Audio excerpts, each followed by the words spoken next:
आता परत या यातना नाही सहन करू शकत। नाही नाही नाही, असं नाही होणार, आय प्रॉमिस। हे बघ, मला याची जाणीव झाली आहे, मी खूप वाईट वागलो तुझ्याशी। तू श्रावणीला जागा केलंस आणि श्रावणीने मला जागा केला।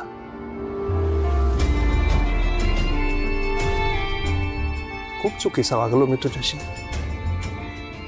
तुझा अपमान केला, निर्दयी वागलो, त्रास दिला तुला, छळ केला तुझा। ज्या ताराला मी गुलाबाची कळी म्हणायचो, तिच्या पदरात मी मात्र फक्त काटे घातले।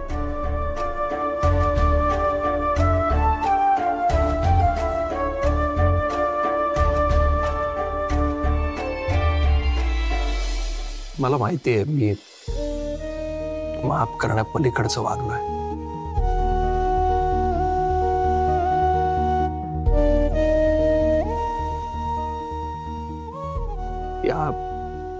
या अशा कितीतरी जखमा तुझ्या मनावर केल्यात मी। स्वतःची लाज वाटते मला। मला घरातले सगळे सांगत राहिले की अरे तिचं प्रेम खरं आहे, तारा खरी आहे, पण मी नाही, कोणाचंच ऐकलं नाही।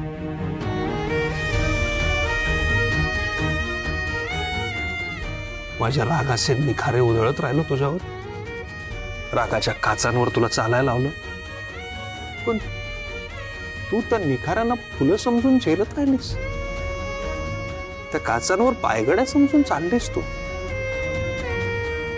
यापेक्षा वेगळं प्रेमाचं डेफिनेशन, प्रेमाची परिभाषा काय असते का? तुझ्या प्रेमाने मला हरवलं आणि तुझ्या प्रेमानेच मला जिंकला।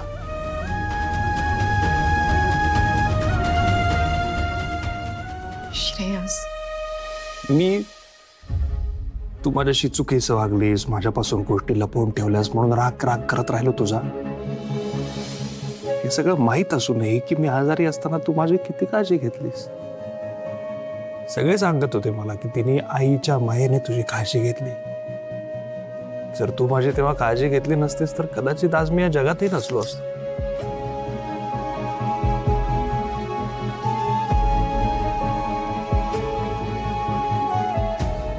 प्लीज प्लीज असं बोलू नका। माझा जीव गेला तरी आयुष्यभर सांभाळण्याचं वचन दिलंय मी तुम्हाला। आज मी पण तुला वचन देतो, आयुष्यभर तुझ्यावर जीवापाड वेड्यासारखं प्रेम करेन। तुझ्या आयुष्यातले सगळे काटे वेचून तुझ्यावर प्रेमाची उधळण करेन। तुझ्या सगळ्या जखमांवर हळूवार प्रेमाची फुंकर मारेन।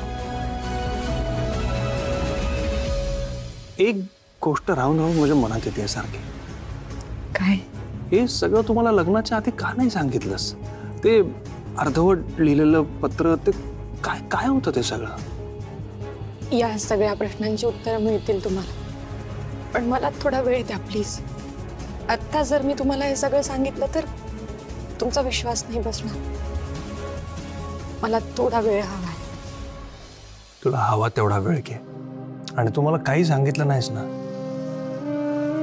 तरी तुझ्या खरेपणावर पूर्ण विश्वास बसलाय माझा। I love you.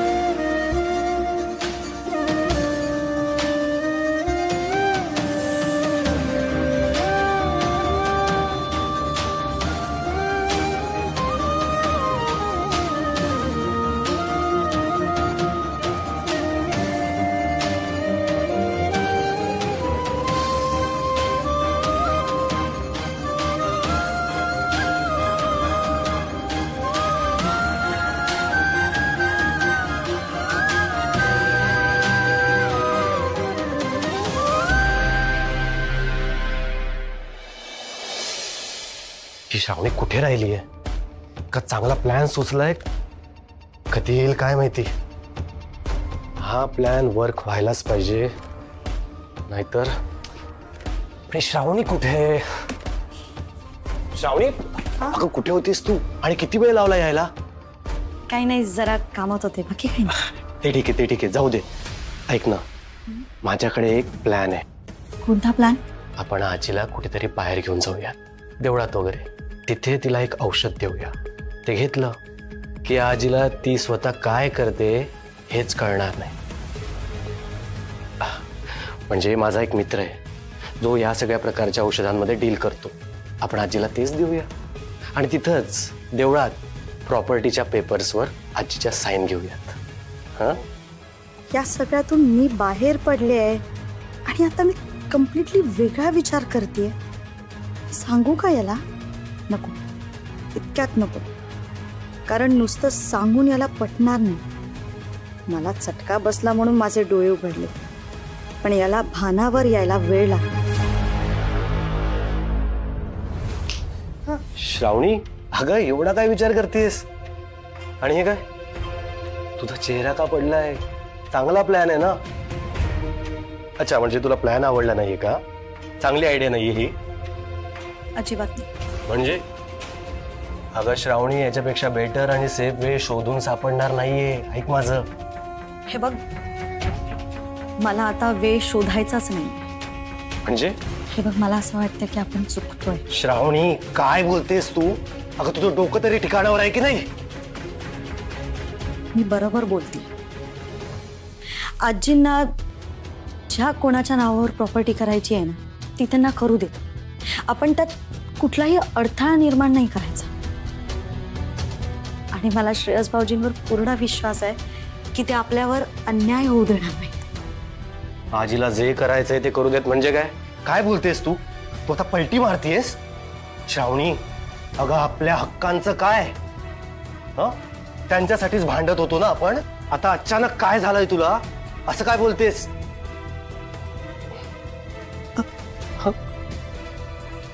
ताप तर नाहीये काय श्रावणी?